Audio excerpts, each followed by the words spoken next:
even in death, you're still children of Thanos. And I was just like, oh my god, what a twisted dark priest. We go up, Squidward takes...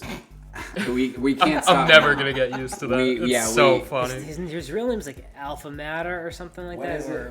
Who's Squidward? Just go back to Thanos. It was actually Squidward. The wrinkly old villain who gets sucked out into space a little bit. Oh, yeah. The telekinetic one. Yeah, I thought he was dude, badass. Yes.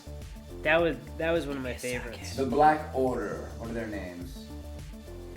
Ebony Maw. Ebony Maw. He was the most unlikable. He was great. You didn't like He him? was so unlikable. I loved him. as a villain though, he was wicked. All right, how do I word He this? had great hateability. Yes. True. All right, yeah, that's a weird way to word this. He was just like he a was wormy so.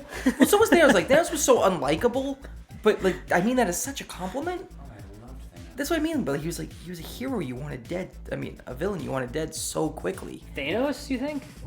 I wanted to watch Thanos and see what he. I want to like. No, you're talking about Ma. You want him dead, like. I want Maud. I wanted him dead the second he spoke. Yeah. Like I loved him as a character. Don't get me wrong. I just thought like as a villain, anybody I hit love him when through he a was wall. like, even in death, you're still children of Thanos. And I was just like, oh my god, what a twisted dark priest. Oh, he was vile. But he ends up, Doctor Strange has the time Infinity Stone. Can't get it, it's protected by a spell. He goes, I'll rip it off your corpse. Goes back,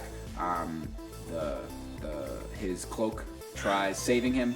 They bring him up to the ship, and Spider-Man ends up going on the ship. Oh, can we talk about real quick? This is my real gripe with the movie, or one of them. I hate the nanotech visually. The Iron Man suit? Yeah. Yeah, it looks, it's not bulky enough. It's not intimidating. I don't mind. Yeah, it was pretty light. I don't I know what you mean. mind. So basically, they did the same exact thing in Transformers, where watching. We're back to this. I'm not going to talk about Transformers. I'm going to talk about something that I liked about Transformers. Yeah. And what I liked about Mocky Transformers was the transforming sequences and their sound design in the first movie, which were amazing. And in the fourth Transformers movie, they go from this really cool transforming kind of like robotic style to them just going and morphing like they're all just these nanobots inside, which is just so visually boring to me. I don't like, it's just so visually boring. And when Tony Stark comes up and he kind of pulls the strings on his jacket, I was like, a new transforming sequence is going to be so cool. And it wasn't. It was lame. It was just... and it just gets created around it. I would prefer some reggaeton music, personally. Wait, what? Transformers to reggaeton music. Well, see, I miss, like, the impractical, like he pushes a button and then like a missile just like comes from across the country and just lands on him and it's like, I'm Iron Man now. I mean, like, it was so cool. Like his so in Iron Man 1 he has great transforming sequence for the first time and his helmet gets built around him, but not nano-y like an actual helmet. And then mechanically, everyone's going to say that obviously Iron Man 2 is, everyone thought that was kind of a low point for Marvel. He has one of the coolest transforming sequences in that when he takes the suitcase and he steps on it and he goes chin, chin, and it goes da da da da da da da da. Oh, yeah. That transforming sequence was so fun. Compare it to this. So like. What about later on when he's fighting? I think it was Thanos. He was fighting when and it kept reforming. That I thought was really cool. I'm not saying I don't like its features. He has a lot of really cool features. Like he made like a giant hammer at one point when he was trying to catch the ship. His both of his one rockets on his legs combined into one super rocket, which was really cool. He's got a lot of really cool tech. He shot something at Thanos that made him from closing his hand. He did something with his foot that made it like attach itself to the ground, and just got this like big boot and kicked Thanos in the face. And that's when he went, all that for a drop of blood. And like there was a lot of really cool things that he could do with this nanotech, and I think it serves a purpose of something that was actually wrong. Where if something does break, the nanos went and created it another way. And it was really cool. You guys like that? It's a really good sound effect. That's pretty good. I think you should do the sound design. I have a keen ear for sound design and mouth. But yeah, I thought that was cool. It's just visually. I thought the transforming sequences of Iron Man are hands down the coolest parts of those movies because it's just so badass looking. And they traded it for the I just think it is. I think it's just such a step backwards from how cool Iron Man. I think that's like truly not even remotely the point of this movie, though. What? Like how Hulk has his special suit, how Iron Man transforms, how any of these people do their skills. I don't think that was like at all their goal with this movie. Definitely not. So but it is a downgrade nonetheless.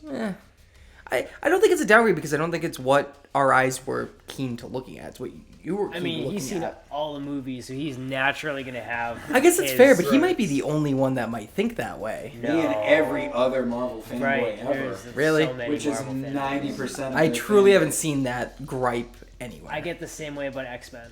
Yeah. So I know. X-Men, I mean, think of it this way. I mean, X-Men Origins, Wolverine. Oh, and then those going that to Logan. Those claws. Oh, yeah. You, like, cuts the radiator. Terrible. Those claws look terrible. And in the God. first, like, how many years prior did the claws look way better and way more real than that's you know? I think that's morally true because downgrade. the way that X-Men downgraded, and I remember that gripe because that wasn't just like a niche little community gripe. Truly, everyone that watched that movie was like, "What did you just do?" I think that's a downgrade because it affected the movie. It truly affected what happened. Yeah. I don't think Iron Man what? Fun video game, X-Men Origins. Why would you buy that? It was so. Wait, good. for GameCube? No. The hell was that for? Anyways. Who cares?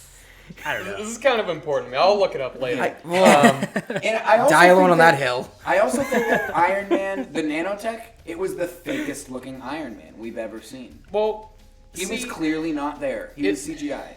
He doesn't look like that in Iron Man 1, 2, or 3. Definitely my least favorite Iron Man visually. What really got me, though, was the cape taking Doctor Strange for a ride through town. Just, like, going through, like, saving him. Like, that looked... I mean, that's got to be pretty hard to create digitally, but that looked pretty fake to me. Just, you know, this red cloth flying through New York. It is New York, right? Yeah. Yeah. All of these heroes really, really coincidentally and just live within a couple blocks of one another. Yeah. But yeah, so it is New York. They end up getting on the ship. Mark Ruffalo's like, I'm gonna make a call because he found the phone that Cap left Tony Stark at the end of Civil War. He had it, almost made the call, couldn't bring himself to do it because that's when he was like, hey, are you moving your hair right now? And he goes, not at the moment. Yeah. And then he goes, he found it on the ground, very conveniently found it on the ground, and he goes, I'm going to make a call. And he goes, okay, I need to protect the temple. Wong's gone, we don't see him for the rest of the That was really funny, by the way, because you never really know, like, you never catch up with people after, like, scenes change. So it was kind of funny just seeing, like, Mark Ruffalo and, I forget his name. Wong. Just like, all right, see ya. See ya. And he just jumps in. I gotta defend the sanctuary. It's unprotected. I didn't get that at all. Why is the sanctuary? What is the sanctuary's right? It's protected by a spell. People can't see it or know about it, but it's basically it's where they protect the Time Infinity Stone. But it was and gone. Also a bunch of it is gone, but it's also houses a bunch of other sacred magical artifacts. Doctor Strange introduces magic into the MCU. That's why they keep calling him a wizard. He's like actually a wizard. Yeah. So everyone there, you could see that Wong also had the same type of powers. Exactly. That he did. Yeah. So other people there also have those powers. So they're all kind of like a Green Lantern deal, where like Green Lantern had these powers, but he comes from a whole planet of people that have these powers. So I mean exactly what Doctor Strange said. He goes, what is it that you do exactly? And he goes, protecting your reality, douchebag. And that's so good. That's what it is. They were a great duality. I was pretty perplexed that Tony Stark didn't make a goatee reference. He goes, why are you trying to copy my goatee? But anyway, we're up on the ship. Spider-Man follows along. Iron Man goes, all right, eject whatever number it was. Hits him just in the nick of time. It's the Iron Spider suit. He tries to parachute him off, but he ends up... Which I thought was on. great. Yeah. I didn't want Spider-Man to leave, and I thought that's what they were going to do. Mm-hmm. And, I mean, it sounds really, like, simple, you know, we thought he left, but he's actually still here. Yeah. They could have had him never be seen again in that movie. Mm-hmm. Yeah, very easily. And I'm very happy they kept him for as long as they did. He was such a good supporting character. He Yeah. works so much better as just like a little additive to quip around with, and I love the father-son dynamic that they have. That's another one of the thing about this movie that I think is a gripe where I feel like I'm talking about a lot of gripes. I love the movie. Like, I loved it so much, but it's brutally honest, so we got to be brutally honest. Tell me more about Iron Man, buddy. What? No, it's a joke. All right. He just went neck deep on his You're suit. really excited. No, I'm He's like, really no, excited. I will. This movie routinely undercuts emotionally heavy moments with jokes. And I know it's the Marvel formula, and I know that it is funny. I don't think the jokes fall flat. I think they are funny, but I want them to be vulnerable. And there's a couple moments in this movie where they don't do that, and I really appreciated it. But my gripe is that it doesn't need to be that way, because there is plenty of humor that isn't undercutting emotionally heavy moments with jokes. The banter between, Doctor Strange and Tony Stark, or Tony Stark and Spider-Man, I think all that is very, very funny, and it just is funny. The stuff with Guardians of the Galaxy and Star-Lord versus Thor being like, you will not do that. And they're like, are you making your voice deeper? Like, all of that is really, really funny without taking away any of the emotional weight to it. And I just think there's a sufficient amount of humor in this movie to not need to do things like that. I would say like whoever cast Batista as Drax, Yep. gold. He says Gold. one of my... He's So fine. I'm I so happy you cried. brought Dax up. Because, he says one of my favorite lines, and I found this, where Peters is like, I'm going to ask you one time, where is Gamora? And Stark's like, I'll do you one better. Who is Gamora? And then he just goes, I'll do you one better. Why is Gamora? Yeah. And it's the funniest line I've heard. It's so unnecessary. That was a fun little accent you put on Drax there. I don't remember what he sounds like. He doesn't have an accent, I'll tell you that. Speaking of accents, Thought he did. Whoops. Scarlet Witch dropped her accent completely for this movie. I don't know if anyone caught that. Yeah. She's Russian. No. She just dropped it. Well, like how many the years? actress. How many years was she not in Russia then? From this point, though, I saw this point brought up on Reddit a few times because that was a lot of people's gripes. Like, why did she lose her accent? Where did it go? Well, she is sounded like- Magneto's daughter, right? She's sorry? She is Magneto's daughter, In Right. theory. in yes. theory. So, I mean, why would she be Russian?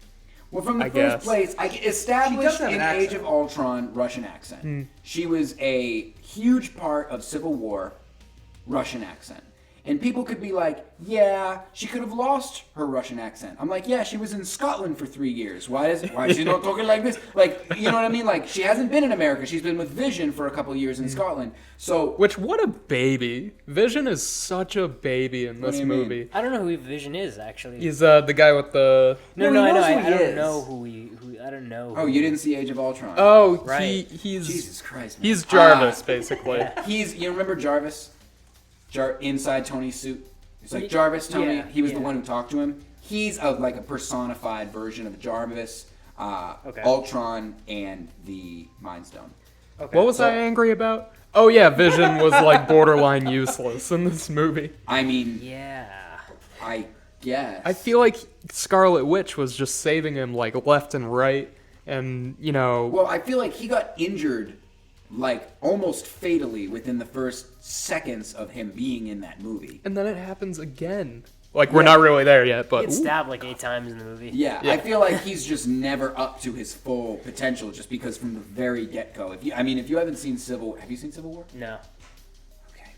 Yeah, If Civil War and Age of Ultron, he is incredibly powerful. Like, he could literally stand there and get hit with a Mack truck, and he wouldn't move, and the Mack truck would just explode around him. Like, he's an indestructible beam shooting. Yeah. I don't know. He Like, could he's phase through insane. things too. Yes. I don't know why outrunning that little elf guy was like so hard for him. He This could is the literally. biggest thing about making your characters too powerful is because you're just like, why doesn't... Remember that power that Scarlet Witch has where she can like make people see things? They Yep. just forgot about that and just made her telekinetic because she's too powerful. When Vision got stabbed the first time, he was like, "Oh wow, why is this? Why am I injured? Was Yeah. there something special in the weapon or the character?"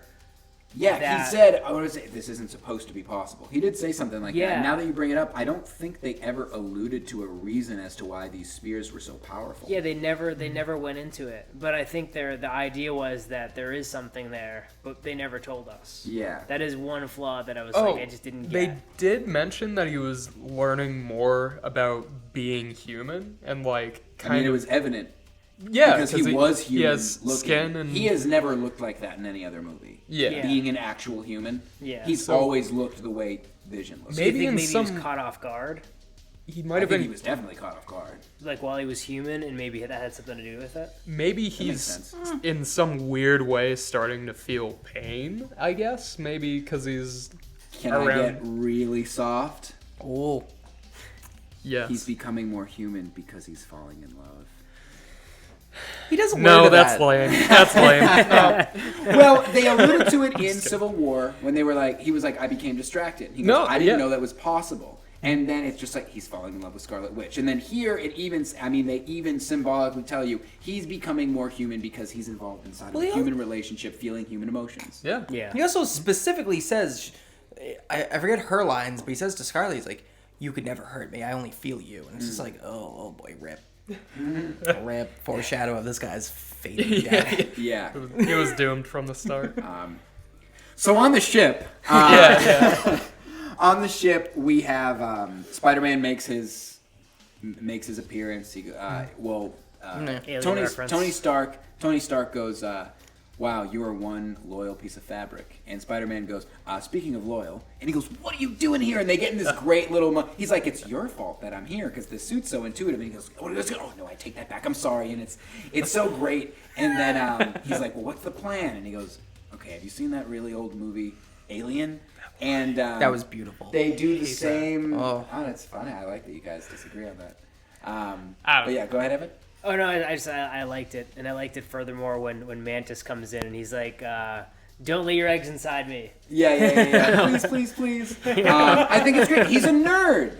And I also loved it when they were just like, Footloose, it's the greatest movie ever made. And he goes, yeah, it never was. And it just, like, how great would it be if Peter Parker was like us? And he was just like, the character development in that story. Like how great would it be if he was actually a super nerdy film nerd, and that's why he's naming all these movies off. Does it bother you because this all shouldn't have occurred in present time and it generally occurred in comics way before any of these movies came out? No, honestly, I never looked at it I that think way. the Alien one isn't as bad as the one in Civil War, where he's like, remember the movie Empire? You know, the one with the empires and they strike back. Like, it's He Star doesn't Wars. say that. I do agree. If he was a film nerd, I haven't seen the movie, but if he was a film nerd, he wouldn't be mispronouncing the name of the movie. Yeah. Wait, but when does he mispronounce the name of a movie? no, he doesn't. That was just me being a jerk. Did you just say you've never seen Empire Strikes Back? No. Oh, okay. I was saying that I never seen Bobby. Civil War, Civil War. Oh, where okay. the reference was made. I have Like, never look, seen a we Star have Wars film movie. channel. Point You being need to see Empire Strikes Back. I've seen the first few Star Wars, and then none of the new ones. What, like Force Awakens or The Last Jedi? Yeah, none I've of only those. seen Clone Wars. I've never seen a Star Wars movie. Ever, any of them. Ever. Just kidding. Guys, unsubscribe. All these people right now. I don't know if it's about you, but fantasy, science fiction, superhero movies, like, they are the reason why I got into film in the first place. Because you get a couple of really good ones, and then the rest of them kind of suck. And you're like, I kind of have a thirst for good movies now. And then you get into other genres that have that aren't so formulaic and whatever it is. But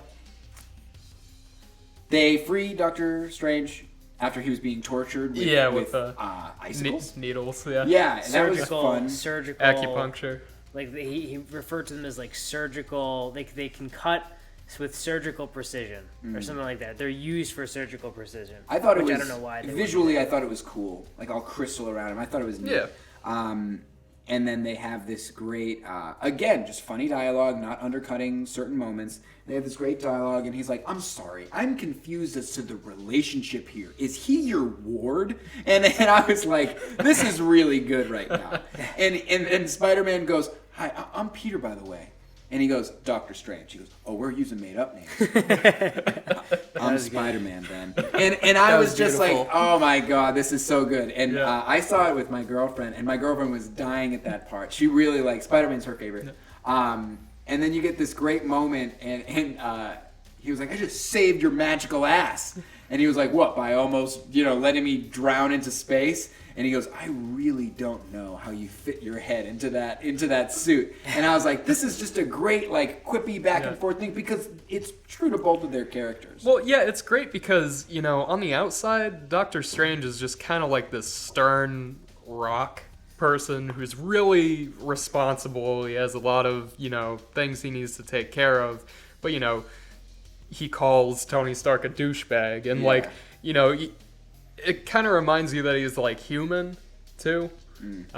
Which I think is great. And who better than Tony Stark to have, like, back and forths with? Yeah. I mean, they're both... I mean, again, if you don't know, before Doctor Strange became Doctor Strange, he's an actual doctor. He's a surgeon. So, and he was one of the best. So, again, having some sort of intellectual equal with Tony Stark, if I can quote Thanos, he's not the only one burdened with the knowledge. That was a good line. Yeah, I like that too. So we're here. They have this thing, and Tony goes, "Kid, you're an Avenger now." And that itself was funny. But then the look on Peter Parker's face, Tom Holland's face, like he acted that scene so beautifully when he was like, he's just like, geez, it's like, I'm so happy, but Jesus Christ, oh my God. Like, it was just so many, he just really played it really well. Yeah. And I was like, this is so great. Then we don't see them for a while. Thor meets up with the Guardians. Now, you have feelings about the Guardians. How did you like the interaction between them? Let me be honest. I liked Drax in this movie. I don't like the Guardians of the Galaxy. I don't like them. I feel like their humor is too... I mean, I haven't seen the movie in forever, but it didn't get me, Aren't they space pirates? What? Isn't Guardians like space pirates? That makes me think of Drax's line, "It's like a pirate had a baby with an angel." Well, yeah, see, like, that's great. Like, he's just like this guy who's just like the most obvious person in the world. But yeah, like, he's great, but like everything else, Chris Pratt was kind of throwaway for me in this movie, even though obviously he's very integral in everything and screws up everything at the end. But he was kind of the throwaway for me. Everyone else I liked. Gamora's storyline with Thanos is absolutely necessary and great. Oh, yeah. And that's one of the reasons why I enjoyed Thanos' character so much, is because we found out that he really does have feelings, but he really does also believe in this destiny that he thinks he has, and he's kind of had to, in his head, weigh these two very massive things that he's appreciated, or not appreciated, that he's kind of held as ideals. Speaking of characters, for the two nerds in here, how'd you feel about Red Skull? That was so So, if you read about Thanos, he is basically in love with death, like Mistress Death. Like the personification of death. Death. Yeah. And I thought that was going to be Death. But then he comes closer, and it's Red Skull from literally the first Captain America movie. I'm like, what? How did this happen? I don't remember what happened to you, but why is this, like, guy here? Why is he here right now? Yeah. I knew I knew that character.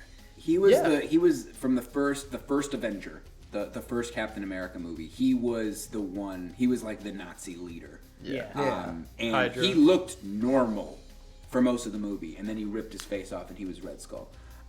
I liked it. I thought it was a cute little like, hey, didn't think we'd do Where this. you been, buddy? You know, didn't think Yeah. we'd do this, and I enjoyed it. One of the biggest things is, so I do, but I don't care about continuity. If something's bad, change it. I don't care. Like, a lot of people had thoughts on, okay, Scarlet Witch's Russian accent sucks, and we hate it. So guess what? She friggin' dropped it. And she was like, I won't do it. And guess what? This is her best performance. This is the best Scarlet Witch performance that we've seen out of all 3 movies that she's been in. This is her best performance. And they did the same exact thing with Hulk. Hulk looks drastically different than he did in his movie. So different. No one's going, but wait a minute, but he looked so different. It's just like, you're not complaining because it's good now. You're not complaining because it's good. And then, what are we even talking about right now? What changed? Oh my We've god. tangented. No, okay, Red Skull. They did the same yeah. exact thing with Red Skull now. Oh, yeah. Where Red Skull, I thought, it really brought me out of the movie during First Avenger. When he tore his face off, and I was like, you look so stupid. Like, you're just this bright red, like, dragon nose. Like, you're so stupid looking. Yep. In this movie, he looks badass. And I appreciated that they were just like, no, we're going to change up his design so he doesn't look really, really stupid. And I thought it made sense as to why I was there when he explained, like, I tried to do this and now I'm burdened to... I couldn't do what I needed to do in order to get the Soul Stone for myself. So now I'm the one cursed with the burden of leading others to it, which I thought was fun. And it wasn't like all of a sudden out of nowhere this person is just like a pivotal character and means so much to the movie. Like, okay, where have you been this entire time? Yeah, he was just kind of like a cute little like. He hey, literally that's kinda becomes like Jacob Marley, kinda. Like this Jacob Marley character where he's just like this phantom who's just like, oh, so you should go do this. Alright, see ya. I was the bad guy in Captain America. I didn't mind. I liked it. So, like, true question then: if he was burdened to guard the stone, and then Thanos gets the stone, is his curse lifted? I'm not sure. Maybe. I don't know. I don't know what happens to him after that. That kind of like truly opens up to what he could do in the second part of this movie. Maybe he's not a part of it at all because like maybe he doesn't truly play a role, but maybe he does. Yeah, that whole sequence when he actually got the Infinity Stone, it seems like he passed out. He wakes up in kind of like this water puddle, and he has the stone, and so it kind of leads me to believe that like a lot of he's in the middle of nowhere. Like, did he transport somewhere? No, he's at the bottom of the mountain. Is that the bottom of the mountain? It's almost like he went through like a rebirth. Yeah, like, I agree with you. He had like a pivotal moment where It's almost like a baptism. Yeah, where he transitioned to he let his love go and he's focused now on his destiny completely. And you know what's really interesting about that scene is that was the power of the universe there. Mm-hmm. A lot of us will probably say that what he did, sacrificing his daughter, which he truly cared for, which is what you brought up, that's one of my most favorite parts of this entire movie, is that he turned around with tears in his eyes, and he was genuinely disappointed. Mantis even read his mind and said, this dude is grieving. Like, he is in severe pain right now. And I loved that. And a lot of us would say that what he did was wrong. But the universe gave him the stone. So the universe thought what he did was the right thing to do. And he did the one thing that everybody else in the movie said that they weren't going to do. We don't trade a life for a life. And this whole thing is, okay, you're going to get a soul for a soul. He's the only one who was willing to do it out of the entire 76 characters in this movie. And he's the only one who got what he wanted. And this movie has a big, big theme of sacrifice. He's the only one who willingly sacrificed, and it ended up going in his favor. When, I want to say in cinematic history, that never turns out well for people. Yeah. It turns out to be the wrong thing to do. So I liked that it was just like, I guess Thanos is doing something right, because they're deeming him worthy of wielding the stone. Which was, I think, super interesting. Well, deeming him worthy, but the task is just like sacrifice something you love. It's not really. I see your point. It is worthy, but it's. He wouldn't have got the stone if whatever grand, like, godlike thing is guarding the stone, magic, curses, phantoms, whatever it is, if what he did was truly evil, I don't think the universe would deem you worthy if you did something truly evil in order to get one of the most powerful things in the universe. That's all I'm saying is it's just interesting that it was a force greater than him. He murdered his daughter, and they were like, good. Good. You know what I mean? Good work. Nice. Good job. They were actually Reminded me just of really Stannis. happy that Gamora was dead. The universe didn't like her character, so I it was like, loved thanks. Gamora. Yeah, So I did too. I'll say Guardians of the Galaxy. I love Guardians of the Galaxy. The movie, I thought it was great. I thought it was refreshing. I thought it did something different. That goddamn soundtrack was the greatest. Yeah. I liked the humor. Guardians 2, I was not a huge fan of. I still thought it was good, but I thought the first one was a very funny action movie, and the second one was an action-packed comedy, and I didn't like the flip. I was thinking about this actually. I was wondering, actually, after the fact, now that because some of the Marvel movies I have seen are the Guardians movies now, finally, and the second movie felt like we never really got to the main villain, and I know the main villain Ego. is Thanos. Oh, the second Guardians movie? Yeah, we got through Ego, but Thanos was always looming in the background as like. Oh, yeah. So part of me thinks that somehow they wanted to include Thanos in Guardians 2, and they were like, no, we're not doing that. We're gonna do that in Infinity War. We're gonna make this all about Ego, and we're gonna pace it out so it's still a movie that will get us to the next piece that we're putting into this puzzle. Yeah, honestly, you could completely skip Volume 2 and not miss anything in this movie. The only reference was when Peter Quill said, yeah, my father killed my mother, then I had to kill my father. That's the only thing, that's the only nod to this movie. One of my biggest things is, like, yes, Drax is really funny, and I think Bautista does an amazing job with his character, and his delivery is really funny.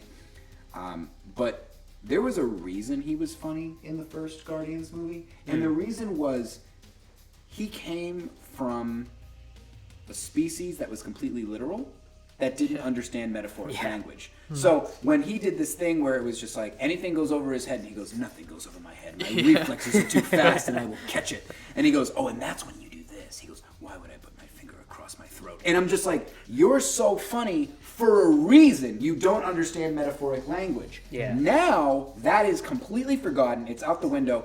And he used to be Drax the Destroyer. That was funny because he didn't understand metaphoric language. Now he does no fighting. He's no longer a destroyer of anything. And he's in there just giving quippy dialogue. Again, I think it's funny. I was hilariously laughing when he was like, but my movement is so incredibly still. Like, I love that part. But you're being funny for the sake of being funny. Right. You weren't a funny character. That You went were on for a literal character. little too, like a second too I long. man, cried it's like- during that It scene. was really I funny. literally It cried. It was really funny. But Thor hits the glass. Thor hits glass a lot in the MCU. I don't know if anyone's picked up on that. Yeah. Every movie, there's always a part where Thor is hitting glass and his face is sliding on something. We should cut it. In post, cut all the scenes of Thor hitting glass and put it over me talking right now. Everything. It's still going. I swear it's still going.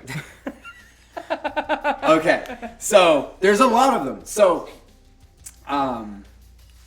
he hits the glass. They get the distress signal, and they see this death everywhere. They get on, and that's when things start getting really funny, and you know, they deliver. One of my favorite lines is, you know, it's like a pirate had a baby with an angel. And it's so good, and they're like, his muscles are like steel, and he's like, okay, all right, and he's just jealous because Thor is just this, you know, beautiful specimen. Yeah. And he gets up, you know, Mantis wakes him up, and they have this great dialogue back and forth. And it's basically just funny. And they end up a great little trio. Thor accompanied by Sweet Rabbit and Tree, which is so great. good. And they end up going to what for me felt like the low point in the movie, the dwarf planet. I didn't dislike it. True I irony. didn't hate it. So- I didn't. Having Tyrion. Well, what's his name again? Peter Dinklage. Peter Dinklage. Thank you. I am so Ironically, sorry, Peter. Giant Peter Dinklage. I love you. Giant Peter. That was so off-putting because if you've seen like Thanos' actual son, I thought that was gonna be him, and it turns out it was like just this dwarf guy. Like, oh, I'll make you a new hammer.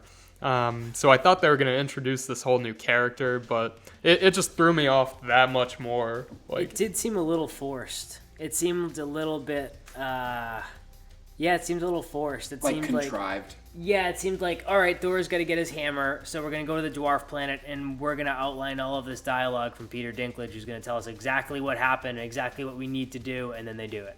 I thought it might have moved a little bit slower. One, it was. I know they were trying to make it be like, oh, this is destroyed and blah blah blah. It was a very bleak planet. It was dark. Everything was just black. I thought visually it was very boring, and it almost seemed it's just like, hey, we casted Peter Dinklage. What can he do? You know what I mean? What can he be? Let's make him a giant dwarf. Ironically, and it's not. It is ironic, but the giant dwarfs aren't. They're from the comic books. Like they are actually canon within the comic books. They make the weapons. They didn't just pull that out of their ass. They exist. Yeah. So it was a nod to the comics, and that very dwarf exists in the original Infinity comic as well. Actually, I don't know if the Infinity comic, but they exist. I feel like Thor could have just been like, I know how they make it. Everyone's gone, but I know how they make it. Help me, Sweet Rabbit. Help me. You know what I mean? I feel like they could have forsaken Peter Dinklage's character. But if Peter Dinklage wants to be in the Marvel Universe, you gotta find a way to get him in there. You know what I mean? You have to. And that was it. So, again, I thought it was maybe the low point of the movie, but it was still good. It was still interesting and compelling. They made an axe. I dare DC to make that interesting. You know what I mean? Like, they can't make world-ending things interesting. Like, the fact that Marvel made making an axe fun to watch. He's swinging the pod around in order to do it. He's solar energy is like going through his body in order to make this thing. What a way to make an axe. I know. And then again with the sacrifice theme, Groot doing something useful for 2 movies now. For the first time in 2 movies, cuts his arm off. Yeah. Actually takes his eyes off of his video game, looks and sees that Thor is dying, and it's like, oh, he needs the axe, it'll give him his power back. And you can see the look on his face, and he's like, I need to actually be a hero right now. I'm done being a teenager. And he goes back and he wraps his arm around it and he goes, yeah, and then just chops his arm right off. And I was like, yes, like you have a magical weapon with the handle of a sentient tree. Like, you have a badass weapon right now. Like, this is really cool. And, I mean, Groot can grow his arm back. It's fine. Yeah. But he does this for Thor in this moment, and that was the turning point for Groot. And he's actually useful. And then that kind of ends. And then we go to... this actually isn't, but Bruce... Cap, Falcon, they all end up reuniting with Rhodey, and that's when they decide they need to go to Wakanda. Again, that reuniting with Nat and Bruce, you didn't see Age of Ultron, they have a romance, and then that's when he sent himself into space, kind of didn't even say goodbye. So their reuniting after like 3 years was a big emotional moment, and you could see. And then you have Falcon going, oh, this is awkward. You know what I mean? And I'm just like, you didn't need that. Let it be emotionally heavy. That's just what I thought. For me personally, that was kind of like the lower point in the movie because like all of the lower tier characters, I just like I don't care about S.H.I.E.L.D. I don't care about, Black Widow, Hawkeye. I mean they're like secondary to me. They're B team. Yeah, they're B team, but like I love Captain America. Like even Captain America though, he's kind of like the guy you need to pick up when everyone else is, flying on their own or like web swinging. But like I don't know. I feel like it's much more drawn back when it's like their time to be in the movie. It was the weak point for me was that Captain America, War Machine, that whole group was kind of the weak point for me. of the movie in general, but I understand that they kind of I mean, they didn't have to be there, but they kind of have to be there. Well, it's less like superpowers and more like military. We have missiles and we're gonna shoot you. Right. Speaking of Cap, we didn't actually talk about it. Cap's entrance. We didn't talk about Cap's entrance. Was there an applause break when you guys saw that? Yes, there was. I saw the movie twice. Once on opening night and once the day. So I saw it Thursday, like pre-opening night. And then I saw it not Friday, but Saturday. So 2 days had passed and it was a morning movie.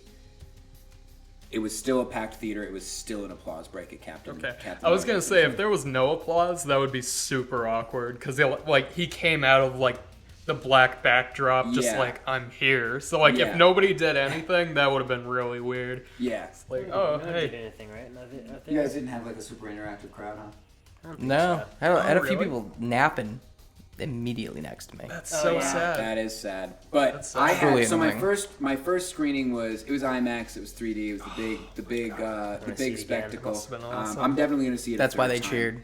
And the first one is they cheered, but they also like laughed at everything.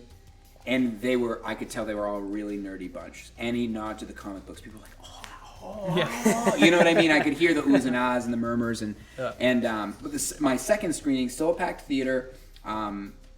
Applause breaks. No one knew the Captain Marvel reveal at the end. They didn't know what the logo was. You know, no one knew what Stormbreaker was. No one knew any of these cute little nods to the comic books. They didn't know. No one made any noise when Red Skull made an appearance. They just didn't. Fast forwarding, do we know what Captain Marvel's powers are?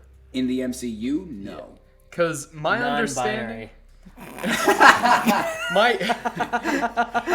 my kind of like gathering of her is that she's basically like Superman, kind of, or Supergirl. She's well, originally it's a dude. Obviously they made her a girl to be kind of like, you know. Is it? Yeah, Captain Captain Marvel's originally a dude. It is? Yeah. Can you fact check that? Well, Yeah, because fact there's check this shit. Captain Carol Marvel Danvers. in DC. Who am I thinking of then? You're thinking of the DC. No. I'm not thinking of DC. There's another. How do we look this up? We're No, looking it up Captain right now. Marvel Captain was Marvel's a woman. well, is Carol Danvers. It's always been a woman. There's another one that I'm thinking of. Mr. something? Maybe? Mr. Marvel. Mr. Marvel. No. There's Wow. oh man. Yeah, 1968. It's always been a woman. There's a different one. I don't know what their name. I forget the But name. like, it's Dude. cool that they're trying to bring her in. I just don't know what the hell she's gonna do. Like, And where she's been. yeah, where have you been? Yeah, what when are you Loki going invaded New York, that wasn't enough. When Ultron Yeah. was taking over the world, it wasn't enough. That's a good point. But, Yeah. I mean, at the end, here's what we do know: that her movie is going to be coming out pretty close to next year to when part 2 of this comes out, and it's going to be set in the 90s with her and Nick Fury. So they are going to be establishing her. She has been in hiding somewhere. You know what I mean? Probably with Hawkeye and Ant-Man hanging out. But yeah, so she's going to come in and kind of be the savior of this whole thing. But yeah, in the MCU, there's been no kind of nod to her before this moment. But it is very exciting because this is actually going to be the first female lead who has her own solo movie in Marvel history. I mean, we have Nebula and Gamora, but they're secondary characters to Star-Lord.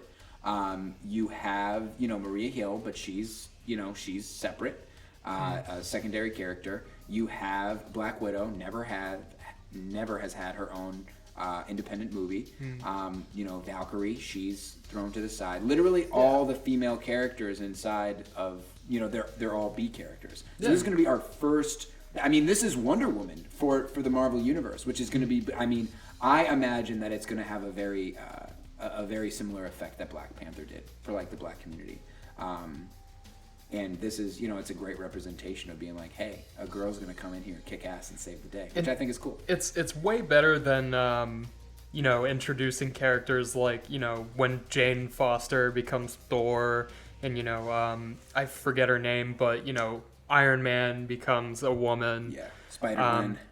Yeah, Spider-Gwen. Yeah. Like, it's better to like have an original character who's like, oh, this is like a whole separate topic, Yeah, but it is. an original female lead who's her own character and kicks ass. Yeah, I agree. I don't like it because when you take same exact thing for a black character. When you take someone who's originally white and make them black, it's pandering. And when you take someone who's a man and make them a woman, it's pandering. You need someone who's been a woman, has always been a woman, will continue to be a woman no matter what. If you really want her, like, you're not going to take it Superman and just be like, oh wait, girls are upset? Fuck, what are girls like? Let's make it Supergirl! And it's just like, Didn't Yeah. they low-key did that, though. Thanks, CW. with who, with what? No, I'm saying, yeah, I know they did. Oh, it, yeah, But it was yeah. lame. It was lame. Yeah. Um, Yeah. Where the hell are we? We're going to Wakanda. Okay. Are we?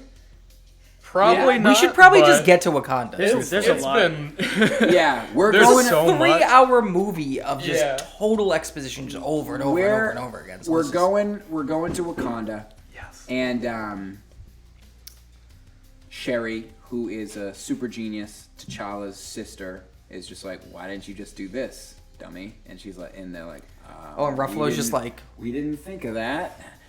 So they're trying to do that thing. They're trying to do their thing, and that's when Thor is making his hammer, and they end up getting invaded. And then pre all of that, we get a lot of Thanos stuff. And Rocket and Thor and Groot all separate from the rest, and they go to the Collector, who's been in like maybe 2 or 3 other movies at this point.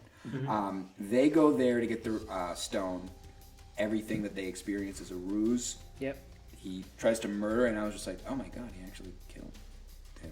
And then it's all got the reality stone. He had it the entire time. And one of my favorite moments in the movie is, again, sacrifice. If Thanos gets me, you need to kill me. If Thanos gets me, you need to kill me. And he does, but doesn't. Like, he pulls the trigger. He does it. And that's when Thanos goes, I like you. Because he was willing to do it, just like Thanos is. That was such a deep moment for Marvel because one, that neck stab was like a neck stab that I was not ready for in a Marvel movie. And this then It was gruesome. yeah, it was like you could hear like the gurgling and oh shit, Thanos is dead. But like it goes then to Star-Lord, who's like, it's Chris Pratt like shooting a girl in a face. Yeah. In her face, sorry. Haven't finished my coffee yet. In a so- face. In any face. In a face, yeah. in the So face. it was just really, it was really dark, and it shows the characters doing things that they wouldn't normally do, I guess. Yeah, because of the stakes. Yeah. Like, they're stakes. That's why this movie's so fantastic. You never... Again, with Thanos, he's such a great villain because you get examples of how he's so powerful and how powerful he actually is. But he's fightable. He's not boring to watch because he's not just like Scarlet Witch that just... Yeah. It's like Mind powers. you're so powerful that I can hardly I'm like, there's no stakes here. You're so powerful. And then you get the opposite effect where you see Ultron, who stands no chance against the Avengers. Hulk just goes boom and he goes flying, and I'm just like, the Avengers are never really in any danger. Yep. In this, you felt like there was danger. You felt like there were stakes. That's why he pulls the trigger and says, hey, you promised. And Thanos even has her and pushes her into the gun. And I was like, oh my god, this is getting so real right now. Yeah. He shoots and bubbles come out. And again, I love that line. Why Bubble? Why did Thanos choose Bubbles? There was a lot of really funny, like, whimsical stuff where Mantis turns into spaghetti, and then Drax turns into just like these blocks. Oh, I thought that was sick. I liked that it. was That sick. actually happens in the comics. Yeah. He turns Mantis into like this pile of spaghetti, and I thought it was cool. I thought they were gone. Yeah. I thought they were straight up gone, and Yeah. then they turned back to normal when he left. Yeah. And I was like, oh, I guess, sure, you know. Temporary spaghetti. Yeah, Petty. I don't know. Eddie. Tom Petty. So that happened, and again, I love the line, I like you. And I think that's why he spared him. Because he's like, you got what it takes. In a way, it was Gamora's father approving of her boyfriend. Yeah, If you honestly, want to yeah. look at that way, be like, I like you. I like you. You know what I mean? Just like this little cute little, I'm gonna kill you weird now. nod. I'm gonna sacrifice. Yeah, I'm just gonna leave you. Good job finding him though. But then, and before all of that's, again, with the undercutting of the jokes, before we get to the part where he makes the axe and everything, and Chris Hemsworth has this great moment when he's talking to Rocket on the ship, and he says, I'm 1,500 years old, I've killed twice as many enemies as that, and every single enemy would have rather killed me, but they didn't. And he goes, you know, what about this? He goes, my dad's dead. He goes, oh, what about your brother? My brother died, but it's for real this time. What about your mom? Yeah, she was murdered by a dark elf. He goes, geez. And he goes, I have nothing else to lose. Like, I need to fight. And if I die, I die. But I have nothing else to lose. And then he walks away, and I was like, geez. And he sheds a tear. Thor has never cried in the MCU. This was the first time Thor cried. And he walked away, and I was like, Jesus Christ. And then Rocket just goes, I mean, I could lose one personally. I could lose one. and that's the thing. It was funny. That's why you can't be too mad at it, because it's not like they're undercutting it with a bad joke. It was funny. I just laughed at that part. I was like, that's kind of funny. But I really wish they left it. I really wish they left it alone and let that emotion, so we could just be like, Jesus, this is real. This is a real movie. Thor's crying right now. You know. Yeah, and it's a big deal. And then we get to my personal favorite sequence. We got to talk about flashback with Gamora. Oh right, yep. Yeah. That was pretty dark. Yeah, just murdering everyone right in front. Yep. With the knife. You later see that she has the same knife. The hand blocking the side. Yeah. Well, she The knows. She Swiss low-key Army. knows what's going on. Yeah. Even as a little girl, she low-key knows what's going on. It was great just to see him kneel down and be like, "You're a strong little one, aren't you? Oh, come with me." Yeah. And I'm like, "You're not." I kind of thought he was gonna kill her. Did you? It gave me no disillusion that he would have killed her, given the chance. I totally thought that he was like smart and calculated and not necessarily like he had motive. He had like more depth to him than just kill. Yeah. I didn't That's feel what that made at him that stand point out. though. That was the thing. Like I didn't know what he was I didn't know where he would draw his own lines in the sand, because it just felt like he was like kneeling down to be like, "Argh!" Yeah. And No, Murdering I a do small agree child. with you on that. he was like Yeah. unapologetically murderous.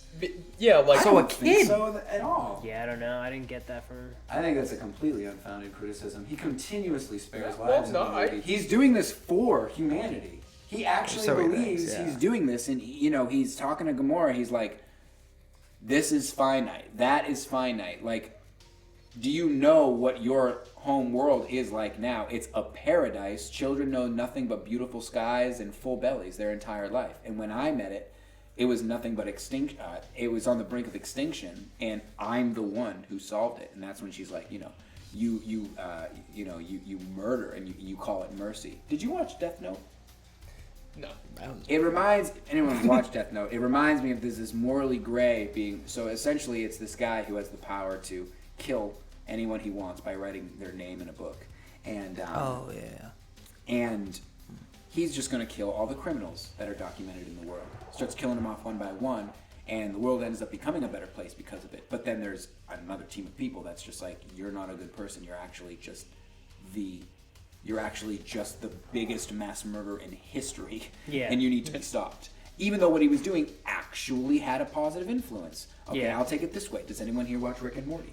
Yes. Okay, Rick and Morty. You remember the Unity episode? Yeah. Yes. The Unity episode, I felt a lot of parallels to that as well, where it was just like Unity is possessing all of these people, and then you actually see what it's like without her, and is what she's doing right? Maybe not, but then you see it's just like, oh, this person was a pedophile, this person was an alcoholic, this person was this. Now it's an absolute paradise where everyone gets along. You see she loses control, and it ends up being like, triangle nipple people versus the other nipple people, but you end up seeing it's just like, oh, this was actually a horrible, horrible place before, and whether she's doing what she's doing here might not be inherently right, but it has a positive change. And I really think that everyone's just like, he's clearly, like you said, like Space Hitler. I actually, like, in Death Note, I'm Team Kira. You know what I mean? Like, I'm Team, like, I get what he's doing for the greater good, and that's what I think makes him such a fantastic villain. I more see I see like a Charles Manson in him. Like he thinks Charles Manson wanted to murder because he loved murdering people. No, but he thinks it's just the whole concept of the thinking that you're doing the right thing because that's what you know and that's what you've been shown and what's been proven to you. But it's not the right thing, obviously. And he has a posse do his dirty work. Right. He has the followers. But Charles Manson never had anything positive happen because he murdered people. No, but Thanos does. The whole thing is that Charles Manson was continually told and reassured by his supporters the whole time that what he was doing was right. He was taught by the same type of like catastrophic events that what he was doing was the right thing. Yeah. And that's how he basically thought that his destiny was to kill all these people. Even though he never killed anybody, he was the one leading these people to death. And the same thing that Thanos was kind of leading people to death in that way. Yeah. We already talked about the Soul Stone a little bit, but we didn't talk about what led him there, which was torturing Nebula, which we haven't seen since Volume 2. And again, the sacrificing and the trading of lives. She wasn't willing to trade Nebula's life for this information that she had. And that's what led them there in the first place.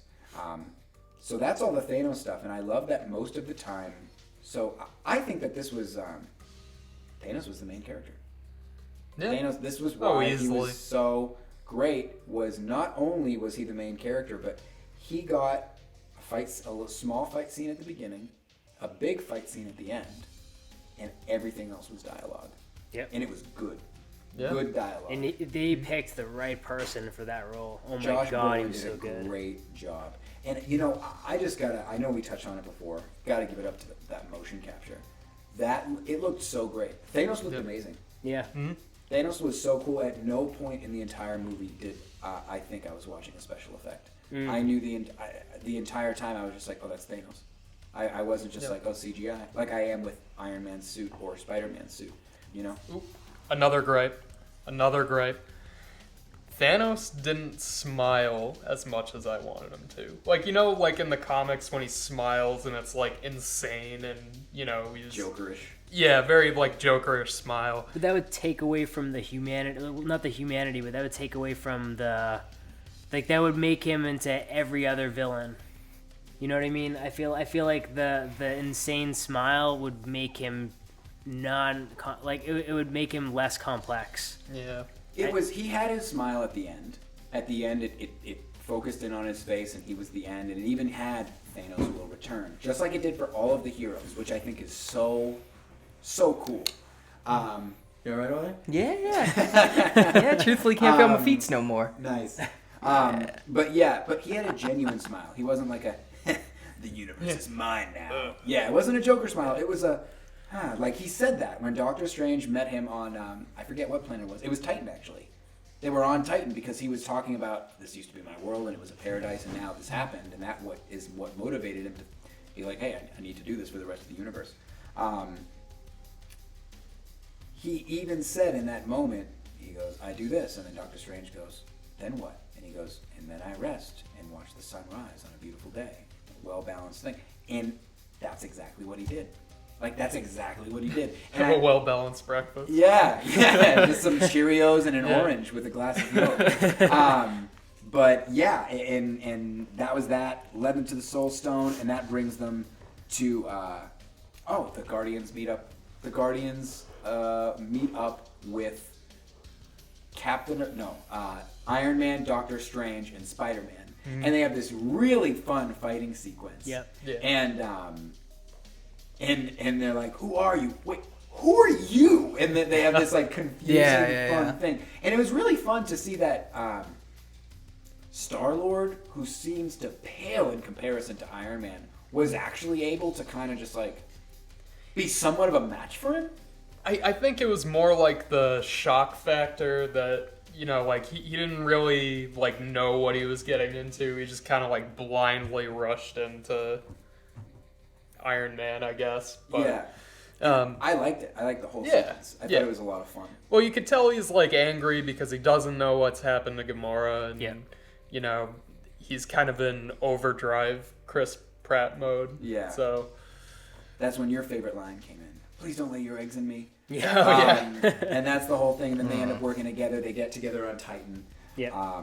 And once they're on Titan, that's when they're like, okay, we need a plan. And Doctor Strange is going crazy in the corner. And he ends up seeing, if I can remember it, 14,605 versions of potential futures. I only one where they hated win. that. Why? I think he should have set a more realistic number, like 26. That is a realistic number. Think like- of how many superheroes are in this movie. But like, yeah, like 14 whatever Okay, million, logic. and then he's like, which one do we win? Only one. Like, oh come on. You Like, thought, you're you, right. thought- you want it to be like, we win in 12. yeah, You know what like I mean? 12 or so. Sure, like, I get that. Even that's kind of a stretch. A But cool like, 1,035,035. yeah, like what? No, I think that really like drives home the point of the seriousness of this.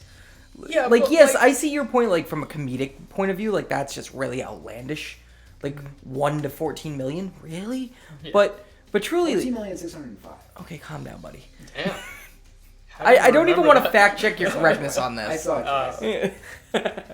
Damn. No, but I actually made a point. I was like, I want to remember this so I can bring it out in the podcast. yeah, I think when I heard that number, I was like, Bobby's probably gonna remember it. And here we are. And I'm Remembering things. losing my No, though, points. if you throw out like a random ass number for like the number of ones they win, like it won't play well. Okay, So whatever. you have to have Truly not. This where we are now in this point was my favorite action scene of the whole movie, which was just like Doctor Strange throwing portals and Spider-Man just being the childish little dipshit Oh, he is. yeah. Just going like, catch me now, see me here. Meow. Oh yeah. I love when oh, he was yeah. like, magic kick, boom! It was beautiful. It was just so. It was the Yeah. perfect blend of like comedy meets what I would have loved to see in this movie the whole time. Yeah, that was the most comic bookish, Yeah. fun, and they have this. So going back and forth, they have this great like teamwork sequence where you get Drax comes out, takes out his knee. Iron Man's on one side, Spider-Man's pulling on the other side. Doctor Strange makes a portal, so Mantis sits down on his head and subdues him. I hate Chris Pratt a little bit for ruining everything because they were so close.